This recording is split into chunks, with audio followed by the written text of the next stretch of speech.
Up? Welcome to Violet Eyes Astrology. Today we're gonna look at the full moon in Cancer. So it's January 3rd at 4 a.m. Central Standard Time. So yeah, let's see what is happening here. So I do note that the asteroid Cupido, Venus, the Sun, and Mars are conjunct. So right away, it's like love, money, and I feel that even though I've been absent from making horoscopes for I think the past 3 moons, I feel like I'm picking up where I left off with I think it was the full moon in Scorpio, where I'm seeing that there's a lot of divine unions, right? There's a lot of fated partnerships happening, and it's mainly due to, I just see it right here on the screen as Venus and Mars being united by the Sun.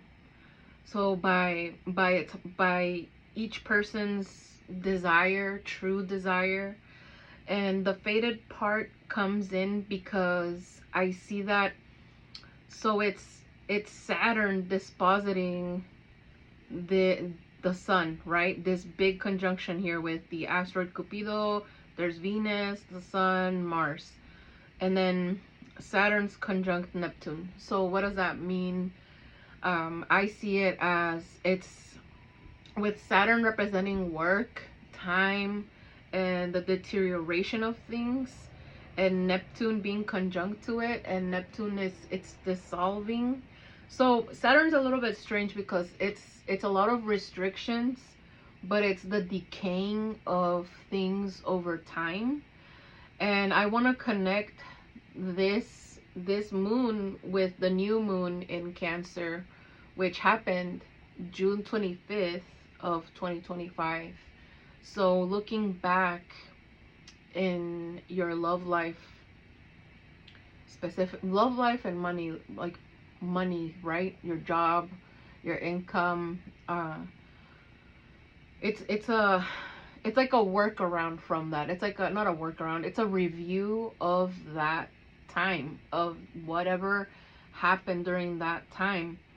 But coming back to today's full moon, so yeah, so as I was saying, with Saturn and Neptune here, it's like Saturn is holding its boundaries, right? I feel like that word is really just like in everybody's in the forefront of the list of must-haves in relationships, with which yes, it is very important, and I see it being challenged by Neptune because we're all still learning how to hold those boundaries. We're learning what boundaries need to be put up, and then they're testing us over time in the lifespan of the relationship to see if we are gonna be able to keep holding up our boundaries.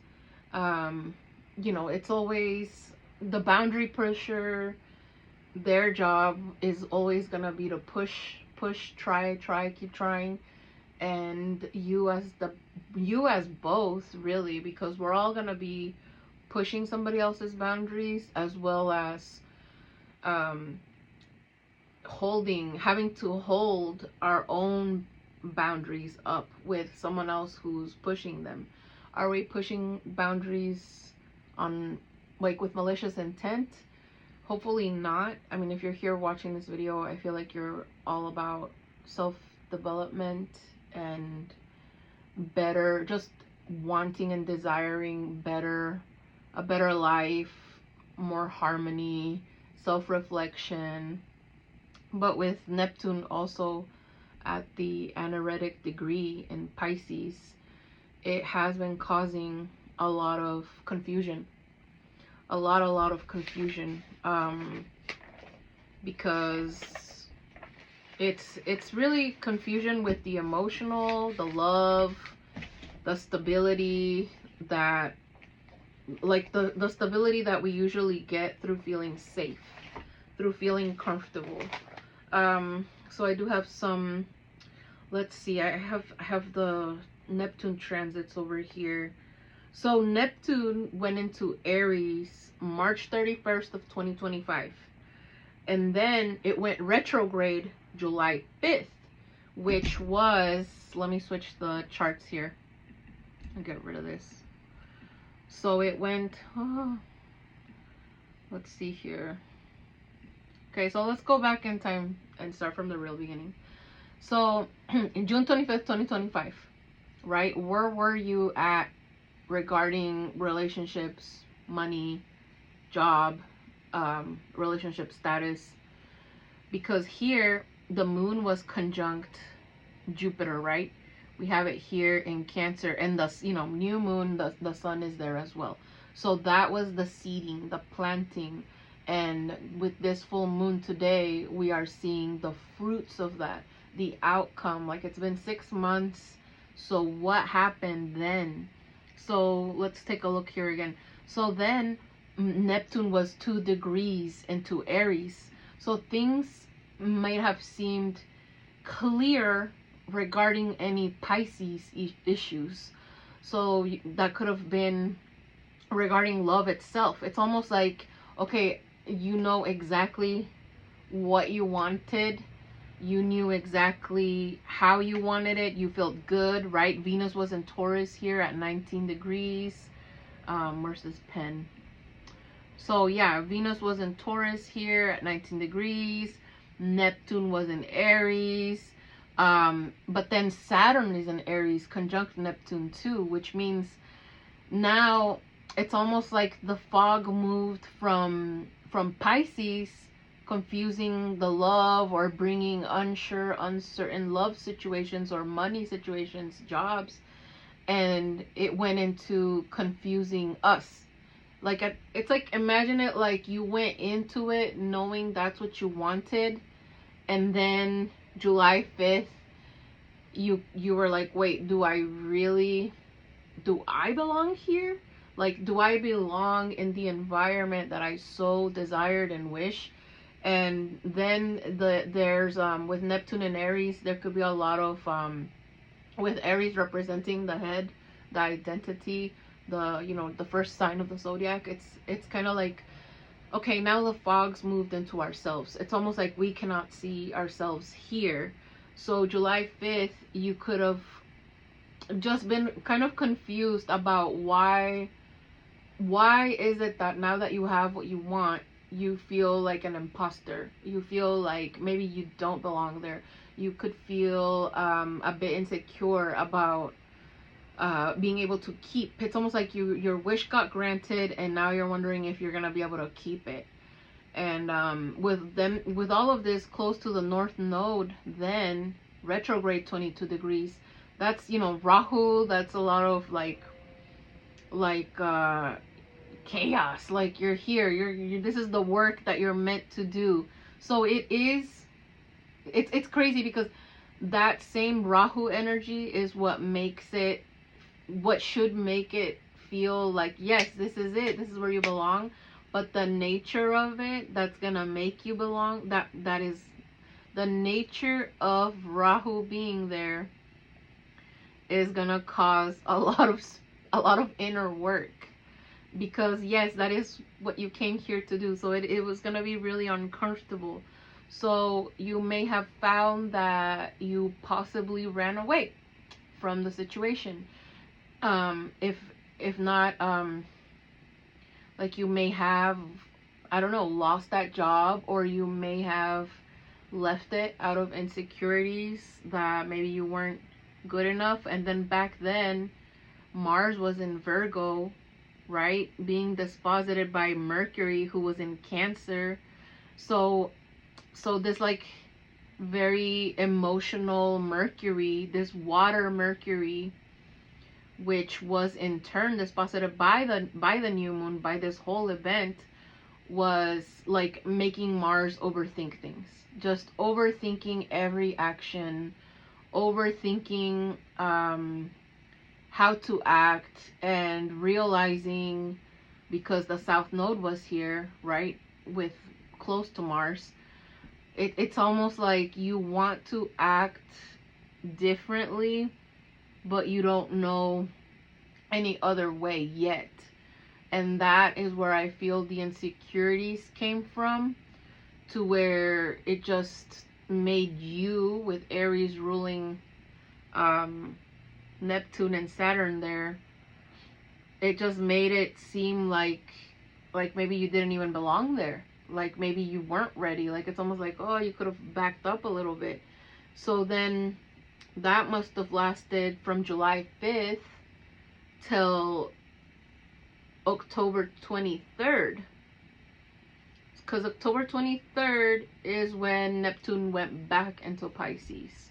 So it's almost like, okay, yeah, this is more like it. This is where I belong. Even like let's say like things could have fallen apart in your love relationship, and so from October to now, you're like, oh yeah, I'm used to this failure. I'm used to this. It always works out this way. This always happens.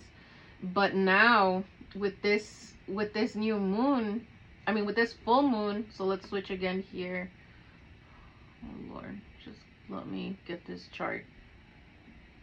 Okay, so that's where we were. That's what seeded what is blooming today, what has come to light today, which is now Venus and Mars are conjunct. They're conjunct with the sun. So this causes a lot of like working, right? It's in Capricorn. We want to work, may not want to, but you're in a position where you may want to try it again, try this dream life again, even though Neptune is still back in Pisces since October 23rd, and it will move back into Aries on January 27th.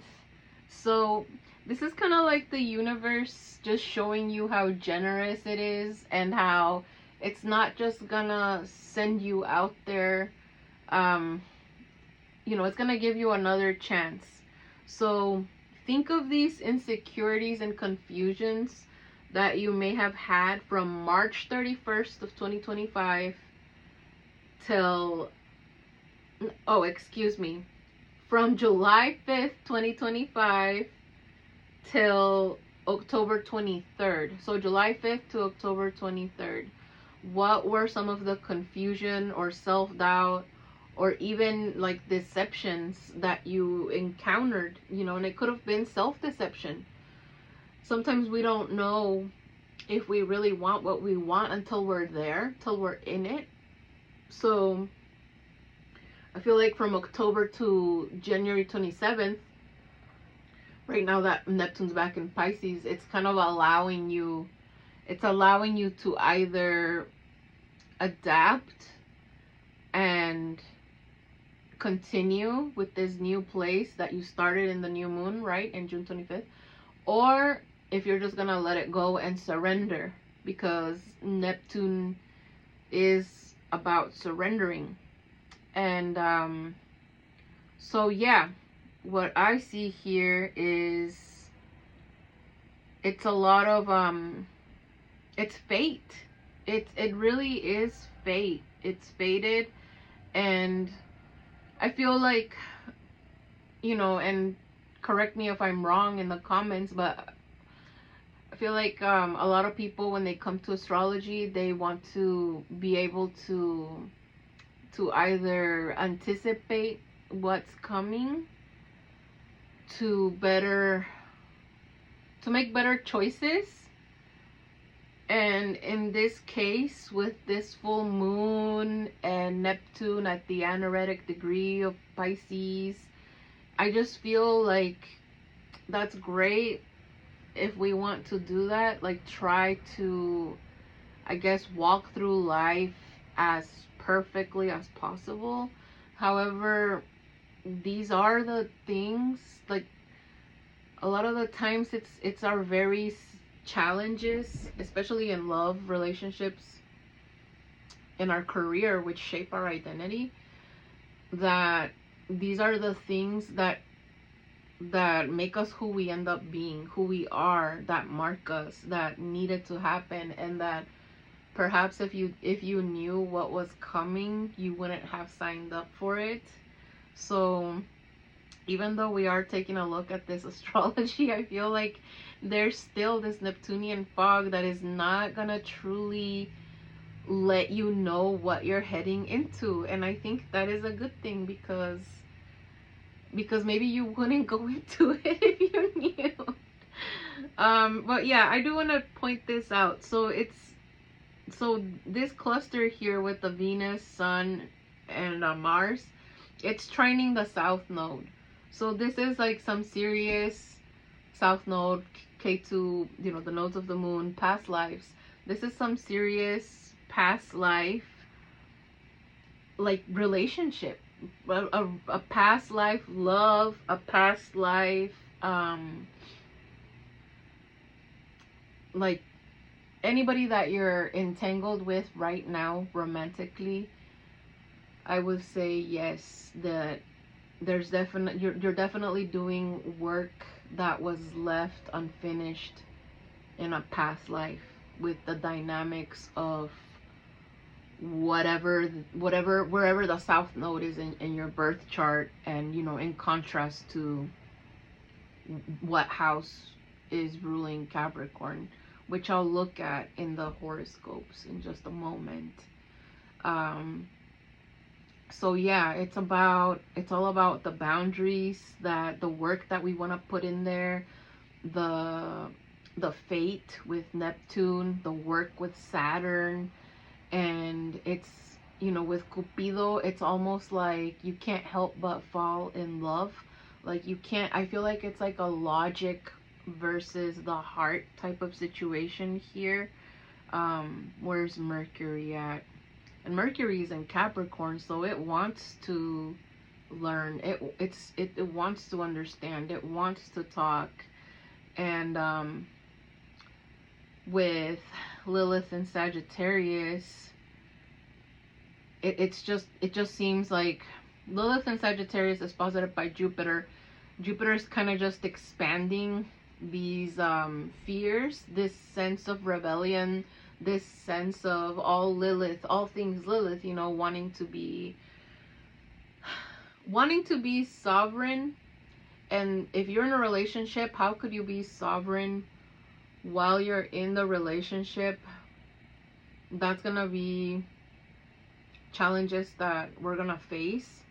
Another thing is that Jupiter is now retrograde.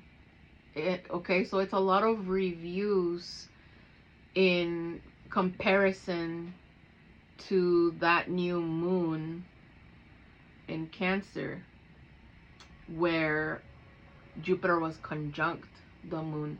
So I feel like in the new moon in June, there might have been a more sure feeling, a more, okay, this, like I said, you know, the environment is perfect, it's me.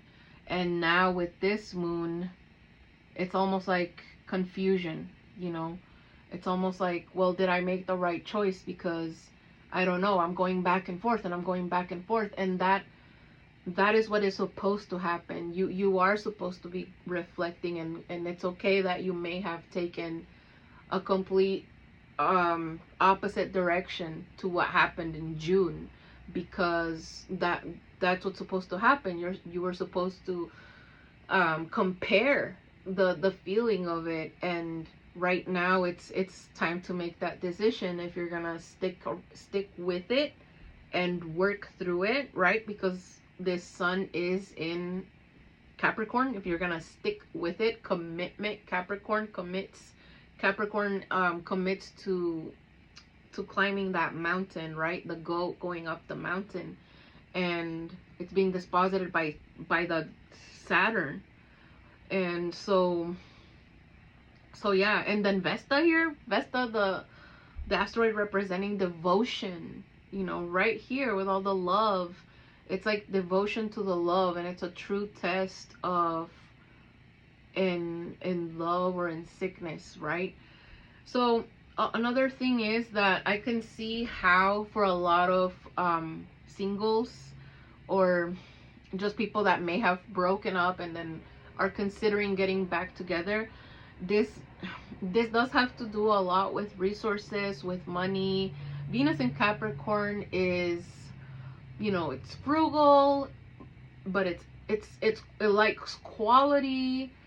It wants to buy the best thing because it will last, and at the same time it may only have very few of those things because it's so frugal, and it's always making a sacrifice of the exteriors for the solid foundation that it needs inside. And then Mars in Capricorn is exalted, but not because it's easy, you know. It's exalted because if you think about it, Capricorn is in the winter time, and the winter time, you know, after the harvest, after the Virgo season, then comes, you know, we have to exert more energy during the winter. So the fact that Mars is exalted in Capricorn, it's because you're gonna need a lot more of that push. Like, you're gonna need that action. And with Mars representing that yang energy, males, it's gonna be, and really both, because they're both together there. Venus is in Capricorn, Mars is in Capricorn. Both energies, male and female, are gonna have to give that extra push, that extra effort. And you know, a full moon, we do have these three opposing this full moon with Jupiter retrograde. So it's almost like it's not comfortable. It's not comfortable at all. It can be very emotionally taxing.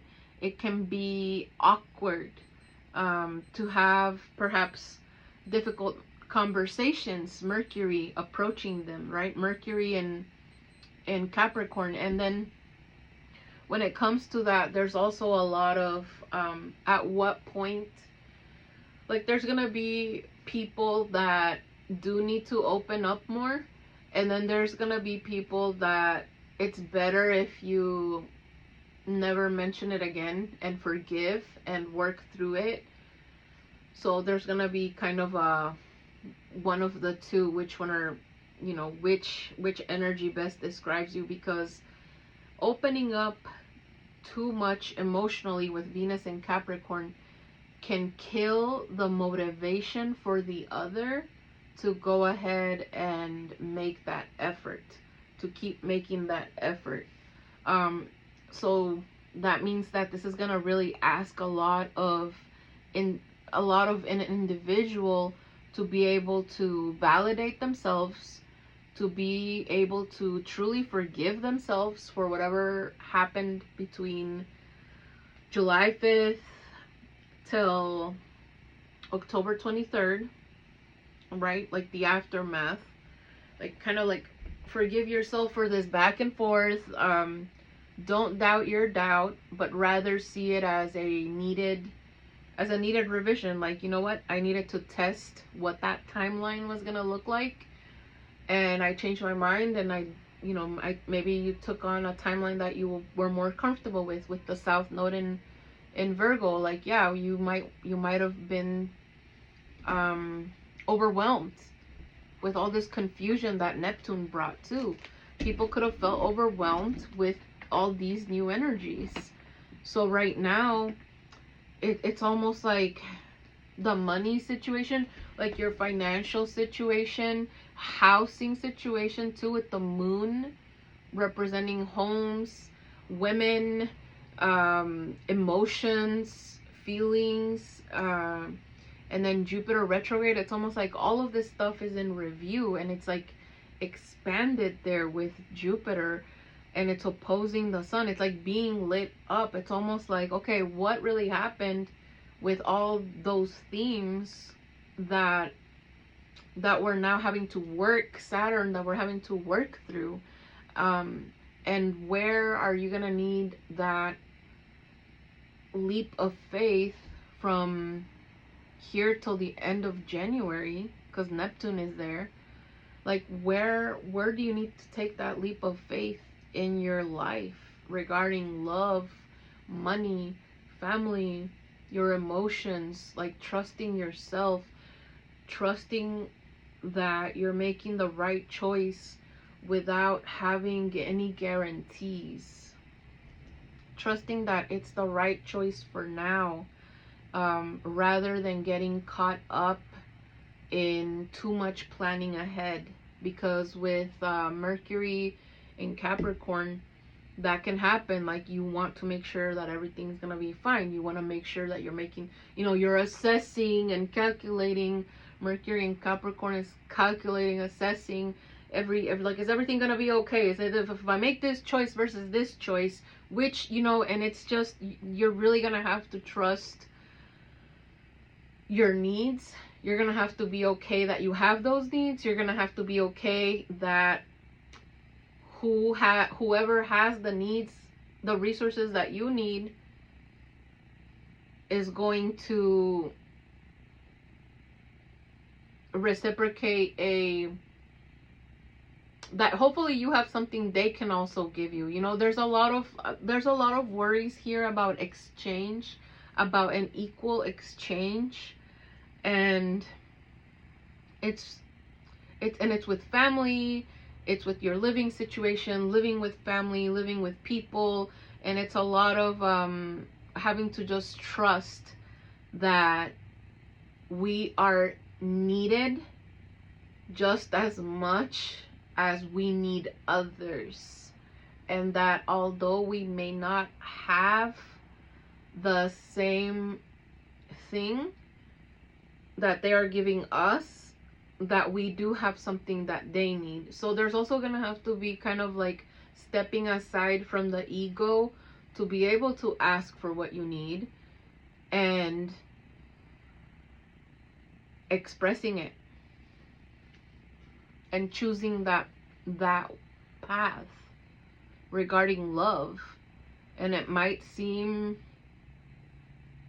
counterintuitive for a lot of I was mostly thinking Scorpio generation people, because that, well, I guess you could say the Pluto and Libra people too, but I feel like because they would be helping their children more rather than anyways, I'm gonna have to edit that part out. So in conclusion, with this full moon in Cancer,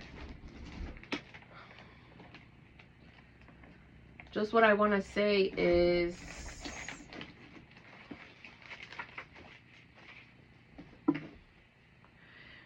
life circumstances have placed you in situations where you have no other choice than to work things out. Fated events and the people in it are destined to be there, and it's time to believe in destiny and drop insecurities. And this sun illuminates the moon in Cancer, which represents past lives. So if you could look at things from that angle, like if you could sit there and think, okay, perhaps, and you could always look at things in your birth chart, right? You could look at your 12th house. Like, so for example, if your 12th house is Scorpio and you're dealing with a Scorpio partner or Scorpio family member, where you might have had to move back into the, to your family home, extended family, then you could think, okay, what would help you be more humble about accepting help could be that life has brought you together with whoever you're asking help from, and whatever issues you're having with that person if any, but more than likely there are because of just what I'm seeing here. Then you could think of it as, you know, maybe in a past life they owed me this. Maybe in a past life we got in an argument about money. Who could have had the money taken away from who, and what do I need to say in order to make them trust that I will honor the help that they're giving me, and that when I get back up, I will give back. And if you start thinking that way, it could help you, like, accept the help, and it'll help you to have, it'll help you honor the help, and it'll help you untangle the knot that these issues, these problems, these trivial, everyday, mundane problems, like what are you really arguing about day to day, you know, because there, I do see a lot of just living situations, just a lot of tense living situations. So if you could look into why, what is the essential problem in a trivial disagreement, that could help you look at how could maybe you guys had that dynamic in a past life, and that's why you keep having that dynamic in this lifetime. And again, you can look at, usually when I look at for who's who in my past life is, I look at the 12th house. So usually people of that zodiac sign, I know they're from a past life. 12th house kind of scares me because I feel like 12th house is usually people who can help me. Usually 12th house signs help me out in times of need, but they're also hidden enemies. And hidden enemies can mean passive aggressiveness, passive aggressiveness, or secrets, not telling you, not, you know, withholding information. And with Mercury in Capricorn, there could be a lot of that. And it doesn't necessarily have to be just ill-willed. It could be, you know, just to save peace, to keep the harmony. And then I would also look at 4th house, because people from the 4th house are for sure past life, but they're the ones that challenge me the most, because the 4th house is the anchor, and with them being karmic past life, it's, you know, it's just a lot of things that you're gonna have to talk about. A lot of it is gonna require you to self-reflect, and then it's just a lot of steps. You know, you're gonna have to self-reflect on your own behavior, and then understand it, process it, and hopefully build up the courage to offer this reflection to the other person, right? Then you would have to have hope that the other person won't use that vulnerability, that offering of reflection about an issue you two had, against you. Because people will, you know, some people will do that. I don't know how at what level their consciousness is at, but that's where you know, you're gonna have to assess, do I offer them my reflection explicitly, or do I offer, rather than offering the expression, you offer it in behavior change, and if you see that they're of lower consciousness than you could maybe direct them through it, you know, direct them through the behavior change without having to be that vulnerable and put yourself out there. And this is all, you know, the way I'm talking right now with this strategic, that's Mercury and Capricorn. Mercury and Capricorn thinks that way. Mercury and Capricorn is strategic. I know it could sound a little manipulative, but I like to think of it as strategic, because we have a common goal, and it is to be in good place with the other person. So So yeah, that's the horoscope that I have. Super fated partnerships. It's all meant to be. And I feel like that doubt that Neptune is causing, that fog, it's really, I feel like it's bought you time. Let's put it that way. It's bought you time to be able to reflect and to know if you really truly want to cross that border, right, from Neptune and Pisces to Neptune and Aries with the person you've chosen. Like, do you really want to go to the next frontier with these people? So thank God for that time of confusion and that time that you may have been apart or away from the situation, because that really helped you.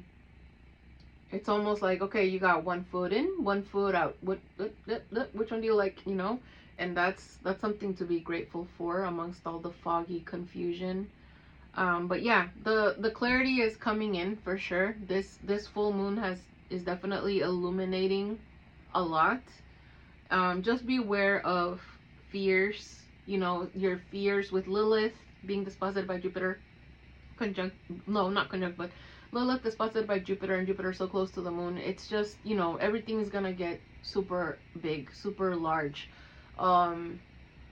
Any ego death practices are recommended. Any just being aware of your fears, because those could keep you from crossing that threshold and getting to where you truly want to be. Like, and that's where again that leap of faith is going to come in, because the moon will illuminate the fog, but you still can't quite see what's on the other side of the fog. So that Neptune at the 29th is really asking you to trust. And life itself is putting you in positions where you kind of have no other choice but to trust. So you might feel a little bit limited. Saturn there with Pisces, like you might feel like, well, I have very limited options. Well, you're lucky if you have more than one option, because it's really, it seems to be like it's either you take this leap of faith with this situation, this, right, or you don't. So I don't know if there's any people out there that have multiple options plus don't, but that's what it seems. It's just not time. You know, this moon is squaring the Ceres. It's not time for the harvest yet. Like, we're not supposed to truly know how it's gonna pan out, and there's nobody that can answer that question for you, because, you know, in February, when all this fog clears up, it's gonna be on you, and you're gonna be glad that it's on you, for better or for worse. But I think it'll be for the better. So yeah, thank you guys for being here. Yeah, if you like the horoscope, go ahead and like, let me know what you think, and let's go ahead and do the horoscopes.